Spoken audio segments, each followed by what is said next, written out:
Good morning, everyone. All right, let's jump right in. All right, everyone, welcome. Today, we are going to dive into a concept that is, it's really at the very core of the Canadian Income Tax Act, the non-arm's length rules. If you can get your head around this, you'll understand the logic behind so much of our tax law. But if you miss it, well, it can lead to some pretty significant and unexpected tax problems. It's that critical. So let's start with something really simple. Look at the slide. Say you're selling your car. Are you going to offer the exact same price to a total stranger as you would to, say, your mom or dad? Almost certainly not, right? You'd probably give your parent a fantastic deal, way below what it's actually worth on the market. But that stranger? Nope. They're going to have to negotiate based on the car's real value.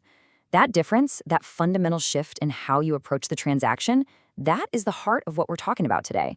The relationship itself completely changes the financial reality of the deal. So here's our game plan for today. This is how we're going to build this up piece by piece. First, we'll set the foundation, the arm's length principle. Then we're going to add the layers. We'll look at transactions between individuals, then between people and their companies, and finally, between two separate corporations.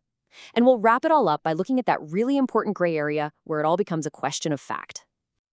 Okay, so let's get into Section 1, the arm's length principle. Before we can really understand what non-arm's length means, we have to define the standard, the default setting that the Canada Revenue Agency, the CRA, expects for just about every transaction that happens in this country. So an arm's length transaction is the baseline. It's the normal state of things. It's you selling your car to that stranger. You each want the best possible deal for yourselves, and the price you land on is dictated by the open market. There are no ulterior motives, no special favors. It's just pure business. This chart here does a great job of putting them side by side. On the left, you've got your normal, everyday deal driven by supply and demand. But on the right, the main driver is the relationship. And because of that, you can see the CRA is going to apply a much, much higher level of scrutiny. And their concern is pretty straightforward. They worry that these deals could be used to artificially move income or capital gains around to pay less tax overall. That's the risk the government is trying to prevent. So that brings us to a really important question. Who exactly does the Income Tax Act consider to be related? The rules are very, very specific. So let's start with the clearest category, which is the relationships between individuals. The rules here are all about your immediate family and marriage. I find it helpful to think about it in two directions. Vertical, so going up to your parents and grandparents, and then down to your kids and grandkids. And also horizontal, which covers your siblings and your spouse. Oh, and it also includes your in-laws. Any deal with anyone on this list is automatically considered a non-arm's length transaction. No exceptions. Now, just as important is knowing who is not considered related. This is where a lot of people get tripped up. Aunts, uncles, nieces, nephews, cousins, they are not, for tax purposes, related to you. So even though you might give your favorite nephew a sweet deal on your old car, the CRA's starting position is that it's still an arm's length transaction. Okay, let's add another layer of complexity. What happens when it's not two people but a person dealing with a corporation? Well, in that case, the focus shifts away from just family trees to a new, absolutely critical concept: control. We're going to use this diagram to look at two different scenarios. On the left, we've got a very simple majority ownership situation, and on the right, a structure that's a bit more spread out. Both of them will help us understand this idea of control. In Structure 1, on the left, it's about as straightforward as it gets. Person A owns a majority of the voting shares. Now, the magic number in Canadian tax law is owning more than 50% of the voting shares. As soon as you cross that threshold, you have the power to elect the board of directors, and that means you can direct the company's business. You have control. Since person A owns 60%, they have what we call de jure control. That literally means control by law. It's a clear black and white line. And because person A controls this corporation, the two of them are automatically considered related parties, so any transaction between them gets that high level of scrutiny we talked about. Okay, now let's shift over to look at Structure 2. This is where it gets a little more interesting.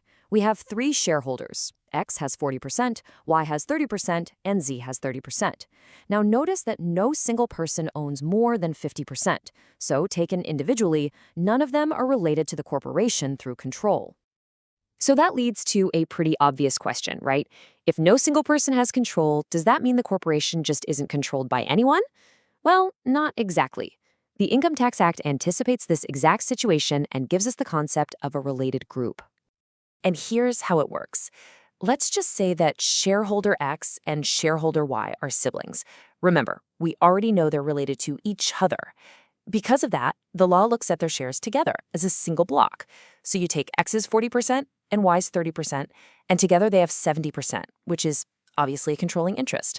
And because this related group controls the corporation, both X and Y are now considered to be related to that corporation too. Okay, let's take this one final step.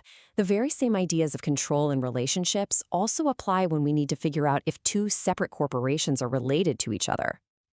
This next diagram is great because it shows us the three main ways this can happen. We're just going to walk through each structure one by one to see how these rules play out. The first two rules are pretty intuitive. So if you look at structure 1, this is your classic parent-subsidiary setup. One corporation owns and controls the other. They are definitely related. Now look at structure 2. Here we have a single individual, person B, who controls both companies. You can kind of think of them as sister corporations with the same parent shareholder. Because they're both controlled by the same person, they are automatically related to each other. But now check out structure 3. At first glance, these two corporations look like they're totally at arm's length. Corporation D is owned 100% by person D, and Corporation E is owned 100% by person E.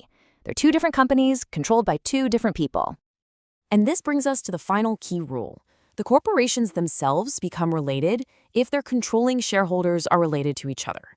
So if person D and person E happen to be, say, spouses, then by extension, Corporation D and Corporation E are also deemed to be related.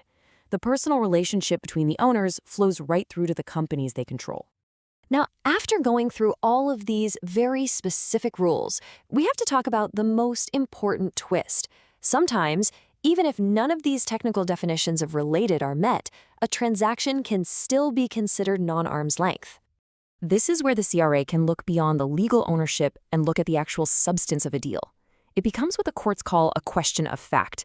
They're essentially asking, do these two parties, no matter what the relationship looks like on paper, really act independently of each other?